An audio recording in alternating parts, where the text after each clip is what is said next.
രണ്ടാം ലോക മഹായുദ്ധത്തിന് ശേഷം ആണവായുധം ഉൾപ്പെടെ കണ്ടുപിടിച്ച് ലോകത്തിന്റെ വലിയ സൂപ്പർ പവർ ആണെന്നൊക്കെ പ്രഖ്യാപിച്ച അമേരിക്ക പക്ഷെ പിന്നീട് ഒരു യുദ്ധത്തിലും മര്യാദയ്ക്ക് ജയിച്ചതായിട്ട് ചരിത്രം പരിശോധിച്ചാൽ കാണാൻ പറ്റില്ല.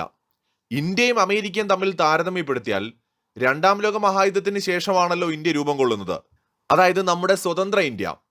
ആ ഒരു സ്വതന്ത്ര ഇന്ത്യ നടത്തിയ യുദ്ധങ്ങളും അമേരിക്ക നടത്തിയ യുദ്ധങ്ങളും പരിശോധിച്ചാൽ ഇന്ത്യയുടേത് വിജയങ്ങളുടെ കഥയാണെങ്കിൽ അമേരിക്കയുടേത് തുടർ പരാജയങ്ങളുടെ കഥയാണ്. 1950-53 കാലഘട്ടത്തിൽ നടന്ന കൊറിയൻ യുദ്ധം മുതലെടുത്താൽ കൊറിയൻ യുദ്ധത്തിൽ അമേരിക്ക വിജയിച്ചു എന്ന് ഒരിക്കലും പറയാൻ പറ്റില്ല. കാരണം കമ്മ്യൂണിസ്റ്റ് കൊറിയ അഥവാ ഉത്തര കൊറിയ കമ്മ്യൂണിസ്റ്റ് ആയിട്ട് തന്നെ നിലനിന്നു. എവിടെയാണോ യുദ്ധം തുടങ്ങിയത് അവിടെ തന്നെ യുദ്ധം നിന്നു, ബോർഡറിന്റെ കാര്യത്തിൽ പോലും. ചുരുക്കത്തിൽ ഈ കൊറിയൻ യുദ്ധം അമേരിക്കയുടെ ഒരു പരാജയമായിട്ട് പരിഗണിക്കേണ്ടി വരും. 1961 CIA നേതൃത്വത്തിൽ, അമേരിക്കൻ ചാര സംഘടനയുടെ നേതൃത്വത്തിൽ ക്യൂബയിൽ നടന്ന യുദ്ധത്തിൽ അമേരിക്ക പരാജയപ്പെടുകയാണ് ഉണ്ടായത്. CIA നേതൃത്വത്തിൽ ക്യൂബ പിടിക്കാനുള്ള അമേരിക്കയുടെ എല്ലാ നീക്കങ്ങളും പരാജയപ്പെട്ടു. അതിനുശേഷം വിയറ്റ്നാം യുദ്ധം എടുത്തു കഴിഞ്ഞാൽ 1955 മുതൽ 75 വരെ നീണ്ടുനിന്ന വിയറ്റ്നാം യുദ്ധത്തിൽ അമേരിക്കയുടെ വലിയ പരാജയമാണ് ഉണ്ടായത്. അമേരിക്ക പരാജയപ്പെട്ടു. സൊമാലിയിൽ നടന്ന സിവിൽ യുദ്ധത്തിൽ അമേരിക്ക പരാജയപ്പെട്ട് സൈന്യത്തെ പിൻവലിച്ചു. ഇറാഖ് എന്ന് പറയുന്ന രാജ്യത്ത് നടന്ന യുദ്ധത്തിൽ അമേരിക്ക സദ്ദാം ഹുസൈനെ സ്റ്റോപ്പ് ചെയ്തു, അയാളെ പിടികൂടി, അദ്ദേഹത്തെ തൂക്കിലേറ്റി, അങ്ങനെയൊക്കെ ചെയ്തുവെങ്കിലും 2003 മുതൽ 2011 വരെ നീണ്ടുനിന്ന യുദ്ധം ശരിക്കും അമേരിക്കയുടെ സ്ട്രാറ്റജിക് ഫെയിലിയർ ആയിട്ടാണ് വിദഗ്ധരെല്ലാം തന്നെ അഭിപ്രായപ്പെടുന്നത്. കാരണം ഈ യുദ്ധത്തിൽ സദ്ദാം ഹുസൈനെ ഇല്ലാതാക്കിയതിന് ശേഷം അമേരിക്ക ജന്മം കൊടുത്തത്, അല്ലെങ്കിൽ അമേരിക്കയുടെ യുദ്ധം കാരണം ആ ഒരു എൻറ്റയർ മേഖല വലിയ തീവ്രവാദ പ്രസ്ഥാനങ്ങളുടെയും ഭീകരവാദികളുടെയും കയ്യിലായിട്ട് മാറി. ISIS പോലെയുള്ള ഭീകര സംഘടനകളുടെ ഉദയത്തിന് കാരണമാവുകയും മിഡിൽ ഈസ്റ്റ് ഒന്നാകെ കലുഷിതമായിട്ട് മാറുന്നതിലേക്ക് അത് നയിക്കുകയും ചെയ്തു. അമേരിക്കൻ സൈനികർക്ക് എത്ര പേർക്കാണ് അവിടെ ജീവൻ നഷ്ടമായത് പിന്നീട് അങ്ങോട്ട്. ചുരുക്കത്തിൽ സദ്ദാം ഹുസൈനെ പിടികൂടി വധിക്കാൻ കഴിഞ്ഞു എന്നത് മാറ്റി നിർത്തിയാൽ ഒരു യുദ്ധത്തിന്റെ വിജയം എന്ന നിലയിൽ പരിഗണിച്ചാൽ ഈ ഇറാഖ് യുദ്ധം പോലും അമേരിക്കയെ സംബന്ധിച്ചിടത്തോളം ഒരു പരാജയമായിരുന്നു. 2001 മുതൽ 2021 വരെയാണ് അഫ്ഗാനിസ്ഥാനിൽ താലിബാനെതിരെ അമേരിക്ക യുദ്ധം ചെയ്തത്. ഏതാണ്ട് 10-20 വർഷം. 20 വർഷത്തിന് ശേഷം തങ്ങളുടെ ആയുധങ്ങൾ പോലും ഉപേക്ഷിച്ച്, തങ്ങൾ ഉണ്ടാക്കിയ അടിസ്ഥാന സൗകര്യങ്ങൾ പോലും ഉപേക്ഷിച്ച് പാതിരാത്രിയിൽ വിമാനങ്ങളിൽ കയറി, ഹെലികോപ്റ്ററുകളിൽ കയറി രാജ്യം വിട്ട അമേരിക്കൻ സൈനികരുടെ കഥയാണ് പിന്നെ നമ്മൾ കേൾക്കുന്നത്. അമേരിക്ക മുങ്ങി. അഫ്ഗാനിസ്ഥാനിൽ ജയിക്കാൻ കഴിയില്ലെന്ന് ഉറപ്പായതോടെ അമേരിക്ക മുങ്ങുകയാണ് ഉണ്ടായത്.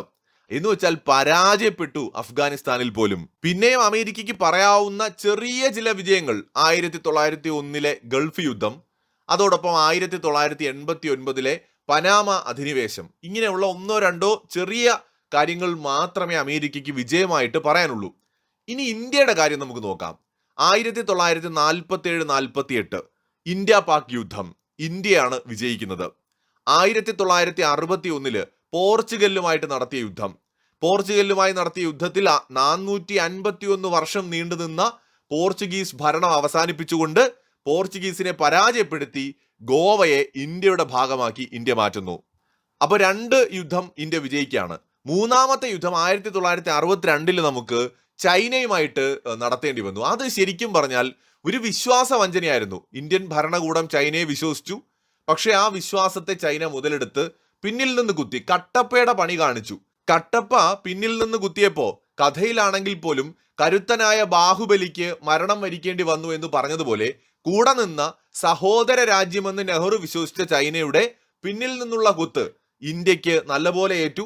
1962 യുദ്ധത്തിൽ ഇന്ത്യ ചൈനയോട് പരാജയപ്പെട്ടു.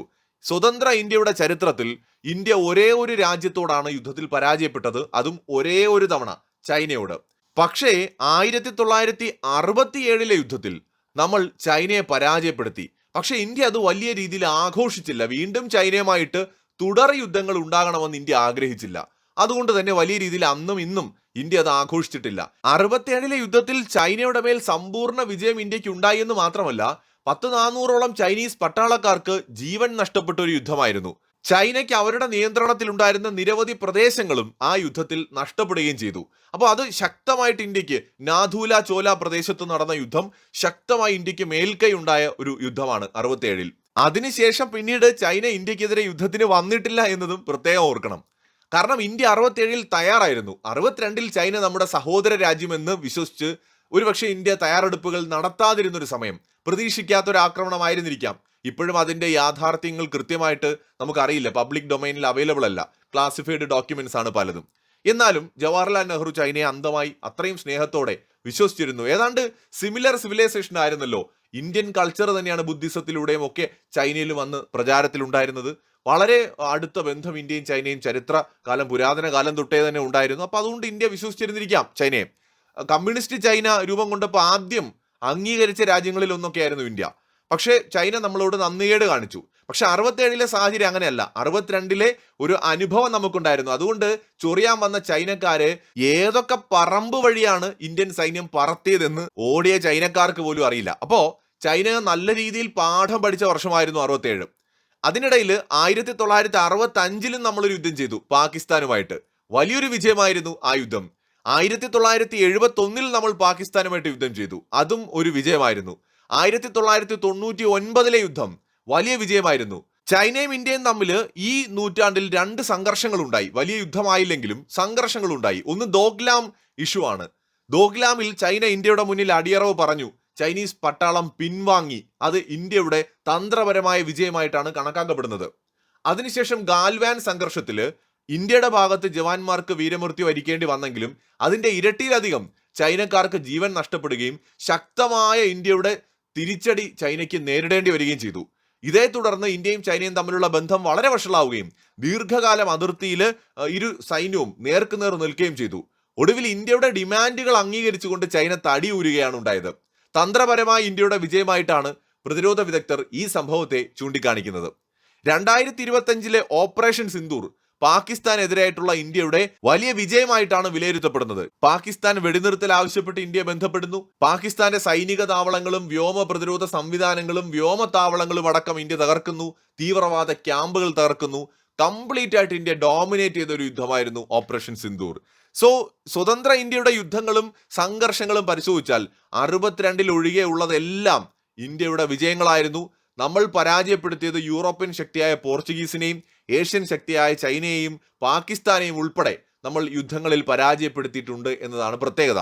ഇനി അമേരിക്കയുടെ കാര്യം പറഞ്ഞാലോ, ഇപ്പൊ ഇറാനിൽ പോലും അമേരിക്ക നമ്മുടെ നാടൻ ഭാഷയിൽ പറഞ്ഞാൽ കഞ്ഞി വയ്ക്കുകയാണ്. സത്യത്തിൽ പാമ്പിന്റെ മാളത്തിൽ കൊണ്ട് കൈയിട്ട അമേരിക്കയുടെ അല്ലെങ്കിൽ ട്രംപിന്റെ ഒരു അവസ്ഥ പരിതാപകരമാണ്. അമേരിക്ക കുടുങ്ങിയെന്ന് തന്നെ പറയാം. ട്രംപ് വിചാരിക്കുന്ന പോലെ എളുപ്പമാകില്ല കാര്യങ്ങൾ. അമേരിക്കയുടെ കണക്കുകൂട്ടലുകൾ തെറ്റുകയാണ്. വീണ്ടും ഒരു ഏഷ്യൻ രാജ്യത്തിനോട്, വിയറ്റ്നാമിനോട് തോറ്റു, അതോടൊപ്പം കൊറിയയിൽ തോറ്റു, അത് കഴിഞ്ഞിട്ട് അഫ്ഗാനിസ്ഥാനോട് തോറ്റു, ഇപ്പോഴാ ഇറാനോടും തോൽവി മണക്കുകയാണ് അമേരിക്ക. പൂർണ്ണമായും ഇറാൻ ഈ യുദ്ധത്തിൽ അങ്ങ് അമേരിക്ക മലർത്തിയടിച്ചു, ഫയർമാൻ ജയിച്ചു എന്നുള്ള മറ്റേ ഇറാൻ ഭക്തരുടെ വാദങ്ങളൊന്നുമല്ല എനിക്കുള്ളത്. ഇറാൻ ഒരുപാട് നഷ്ടങ്ങൾ ഈ യുദ്ധത്തിൽ ഉണ്ടായിട്ടുണ്ട്. അവരുടെ പരമോന്നത നേതാവ്, അല്ലെങ്കിൽ അവരുടെ മിലിറ്ററി തലപ്പത്തിരുന്ന ആൾക്കാർ, അല്ലെങ്കിൽ പ്രധാനപ്പെട്ട മന്ത്രിമാര്, ഉന്നത സൈനിക ഉദ്യോഗസ്ഥരൊക്കെ അവർക്ക് നഷ്ടപ്പെട്ടിട്ടുണ്ട്. ഒരുപാട് അടിസ്ഥാന സൗകര്യം, ഹൈ വാല്യൂ അസറ്റ്സ് നഷ്ടമായിട്ടുണ്ട്. അവരുടെ ഒരുപാട് ബേസുകൾ ആക്രമിക്കപ്പെട്ടിട്ടുണ്ട്. ഇറാൻ ഒരുപാട് നാശനഷ്ടങ്ങളൊക്കെ ഉണ്ടായിട്ടുണ്ട്. നമുക്കില്ലെന്നൊന്നും പറയാൻ പറ്റില്ല. പക്ഷേ ഈ യുദ്ധം തുടങ്ങുമ്പോൾ എന്തായിരുന്നു അമേരിക്കയുടെ ഉദ്ദേശം? ആ ഉദ്ദേശം ഇതുവരെ നടപ്പായിട്ടില്ലെന്ന് മാത്രമല്ല, ഇറാൻ എവിടെയും പരാജയം സമ്മതിക്കുന്നുമില്ല, പൊരുതാൻ തയ്യാറായിട്ട് നിൽക്കുകയാണ്. അമേരിക്കയ്ക്ക് അവിടെ മുട്ടിടിച്ചു തുടങ്ങി. അമേരിക്കൻ പട്ടാളക്കാർക്ക് ഇസ്രായേലിന് വേണ്ടി ജീവൻ കളയാൻ ഒന്നാമതേ പേടിയാണ്. അവർക്ക് യുദ്ധം താല്പര്യമില്ല. അമേരിക്കൻ സൈന്യം യുദ്ധം ചെയ്യാതെ, യുദ്ധങ്ങളിൽ അവർക്ക് ഇൻട്രസ്റ്റേ ഇല്ല. അവർക്ക് ഭയമാണ് യുദ്ധം ചെയ്യാൻ. അതൊരു വസ്തുതയാണ്. കാരണം അവർ വളരെ വികസിതമായ ഒരു രാജ്യമാണ്. വികസിതമായ രാജ്യത്തെ പട്ടാളക്കാർ യുദ്ധങ്ങളോട് അതിന്റെ ഒരു കാരണം ഇനി അന്വേഷിക്കേണ്ടതായിട്ടിരിക്കുന്നു. വിമുഖത കാണിക്കുന്നതായിട്ടാണ് കാണുന്നത്. ചൈനയ്ക്ക് ഭയമാണ്. ചൈനീസ് പട്ടാളത്തിന് യുദ്ധം ചെയ്യാൻ ഭയമാണ്. അതുകൊണ്ടാണ് തായ്വാനെ പോലും തോണ്ടാൻ അവർ ഭയപ്പെടുന്നത്. നമ്മൾ കണ്ടില്ലേ, ഏതാനും വർഷങ്ങൾക്ക് മുമ്പ് അരുണാചൽ പ്രദേശിൽ കൂട്ടത്തോടെ വന്നിട്ട് ഇന്ത്യൻ സൈന്യം 4 അടിയടിച്ചപ്പോൾ പിന്തിരിഞ്ഞ് ഭയം നോടുന്ന ചൈനക്കാരുടെ വീഡിയോ. അന്ന് AI ഒന്നും വന്നിട്ടില്ല, കുറച്ച് വർഷങ്ങൾക്ക് മുമ്പത്തെ കാര്യമാണ്. ഭയങ്കരമായിട്ട് വൈറലായിരുന്നു ആ വീഡിയോ. അപ്പോൾ ചൈനയ്ക്കും ഭയമാണ് യുദ്ധം ചെയ്യാൻ. ഒരുപക്ഷെ അവരുടെ പട്ടാളക്കാർക്കും രാജ്യത്തിനുമൊക്കെ ഒരുപാട് നഷ്ടപ്പെടാനുള്ളതുകൊണ്ടായിരിക്കാം. അതിൻ്റെ ഒരു മനഃശാസ്ത്രം എന്താണെന്നുള്ളതിനെ കുറിച്ച് അറിയില്ല. എന്നാൽ ഒന്നും നഷ്ടപ്പെടാനില്ലാത്ത രാജ്യങ്ങൾക്ക് യുദ്ധം ചെയ്യാൻ ഒരു ഭയവുമില്ല. അതേസമയത്ത് ഇന്ത്യ പോലുള്ള രാജ്യങ്ങൾ ഇവിടെ വേറിട്ട് നിൽക്കുകയാണ്. ഇന്ത്യക്ക് നഷ്ടപ്പെടാൻ ഒരുപാടുണ്ട്, പക്ഷേ യുദ്ധം ചെയ്യാനും വലിയ പേടിയൊന്നുമില്ല. ഇന്ത്യ അത് എവിടെ തുടങ്ങണം എവിടെ നിർത്തണമെന്ന് ഇന്ത്യക്ക് കൃത്യമായ ബോധ്യമുണ്ട്. യുദ്ധം എങ്ങനെ ആകണം എന്ന് ഇന്ത്യക്ക് അറിയാം. ആ രീതിയിലാണ് ഇന്ത്യയുടെ യുദ്ധങ്ങൾ. അല്ലെങ്കിൽ ഓപ്പറേഷൻ സിന്ദൂർ കൈവിട്ട് പോയിട്ട് ഇന്ത്യ പാകിസ്ഥാൻ യുദ്ധം ഇപ്പോൾ നടന്നുകൊണ്ടിരിക്കേണ്ടതാണ്. പക്ഷെ ഇന്ത്യക്ക് അറിയാം ഇത് എവിടെ തുടങ്ങണം എവിടെ നിർത്തണം എന്ന് ഇന്ത്യക്ക് അറിയാം. അമേരിക്കയ്ക്ക് അറിയാത്തത് ഇതാണ്. അമേരിക്കയ്ക്ക് എവിടെ തുടങ്ങണമെന്നും ഇപ്പോൾ അറിയില്ല, എവിടെ നിർത്തണമെന്നും അറിയില്ല. ഇറാൻ പറഞ്ഞതുപോലെ നിങ്ങൾ തുടങ്ങി, ഇനി എപ്പോൾ നിർത്തണമെന്ന് ഞങ്ങൾ തീരുമാനിക്കും. ഇപ്പൊ അതാ നടന്നുകൊണ്ടിരിക്കുന്നത്. അമേരിക്കയുടെയും ഇസ്രായേലിന്റെയും താല്പര്യത്തിനനുസരിച്ച് ഇറാനെ നിയന്ത്രിക്കാൻ അവർക്ക് കഴിയുന്നില്ല. അപ്പൊ അമേരിക്കയുടെ ഒരു ദുർഗതിയാണ് രണ്ടാം ലോക മഹായുദ്ധത്തിന് ശേഷം യുദ്ധങ്ങൾ ജയിക്കാൻ കഴിയാത്ത അമേരിക്ക. അതേ സമയത്ത് വലിയ അമേരിക്കയെ പോലത്തെ സൂപ്പർ പവർ ഒന്നും അല്ല. നമ്മൾ പാവം, വേണമെങ്കിൽ നിങ്ങൾ ചെറിയ ശക്തി എന്നൊക്കെ വിളിച്ചോളൂ, ഒരു പാവം രാജ്യമാണ്. പക്ഷെ ഇന്ത്യയുടെ പരിമിതികൾക്കുള്ളിൽ നിന്ന് മികച്ച രീതിയിലുള്ള ട്രാക്ക് റെക്കോർഡ് സൈനിക കരുത്തിന്റെ കാര്യത്തിലും പ്രതിരോധത്തിലും കാഴ്ചവെക്കുന്ന ഒരു ശക്തിയായിട്ട് മാറുകയാണ്. മറ്റൊരു വീഡിയോയുമായി വീണ്ടും വരാം.